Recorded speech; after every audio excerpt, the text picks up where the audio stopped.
Breaking news: Minister of Finance in Israel is unprepared to manage the economy during a war.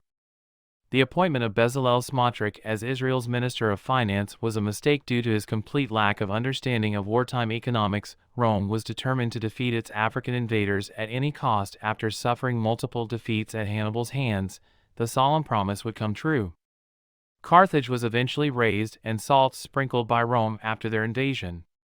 However, Rome was unable to pay the price, a dilemma it resolved in the same manner that our current finance minister, Bezalel Smotrich, handles the costs of our own war. The Romans reduced the amount of bullion in each coin by minting more coins from the same amount of silver as they were forced to recruit, arm, and pay a much larger army. The outcome was a 50% inflation rate, which prompted Rome to introduce a new currency called the denarius and re-establish fiscal discipline. Even superpowers were ensnared in the tragic tale, which was one of the earliest written accounts of the tumultuous connection between war and wealth. The Soviet Union's bankruptcy was hastened in part by the disastrous experience in Afghanistan. Richard Nixon's decision to forego the gold standard, precipitated by the Vietnam War, caused widespread monetary instability. After World War II, Britain was practically bankrupt and no longer regarded as a superpower. The Jewish state was not an exception to the rules of wartime economics. The lira was devalued until the old shekel was substituted due to the enormous expenditures incurred during the Yom Kippur War. In 1975, defense spending reached 31% of the economy. A new shekel and a harsh austerity program were introduced as a consequence of the following: triple-digit inflation, the deficit ballooning to 221% of the national product, and the First Lebanon War the following decade. We are fortunate that the Israeli economy of today is a completely new beast, one that can evidently weather the storm of this war. Those who have maintained that the minister responsible for funding this war is unqualified for the position should never have succeeded him are vindicated because he appears oblivious to the dangers and demands of the conflict. Finance ministry officials have estimated that the war's costs amount to NIS 10 billion per week. A further NIS 10 billion was spent in the first 3 weeks of the war due to the enlistment of 300,000 reservists, the majority of whom were productive workers and business owners during their economic prime.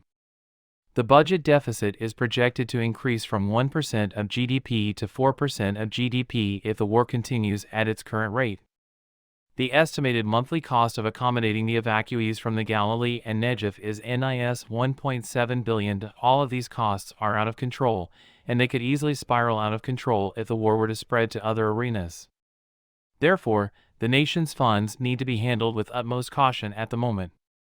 The Minister of Finance is not doing that. Making new resources is the #1 priority for a treasurer during a war.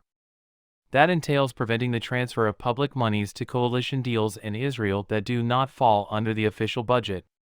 This is the sum of billions that the present ruling party uses to pay off its ultranationalist and ultra-Orthodox allies. This reservoir had NIS 1 billion available when the war broke out.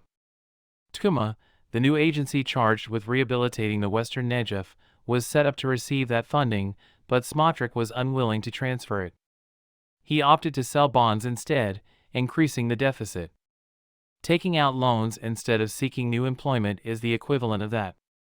In response to public pressure, Smotrich said he had reduced coalition funding in part, but reporters were unable to locate any official documentation to back up this assertion. Smotrich displayed the same haughtiness when he took advantage of the war to establish a platform that would weaken the budget department, a group of dedicated economists and unbiased government employees, which is the agency's lifeblood. In response to the Treasury's legal advisor disqualifying his move, Smotrich remarked, "That moves my belly button's corner," which translates to "I couldn't care less."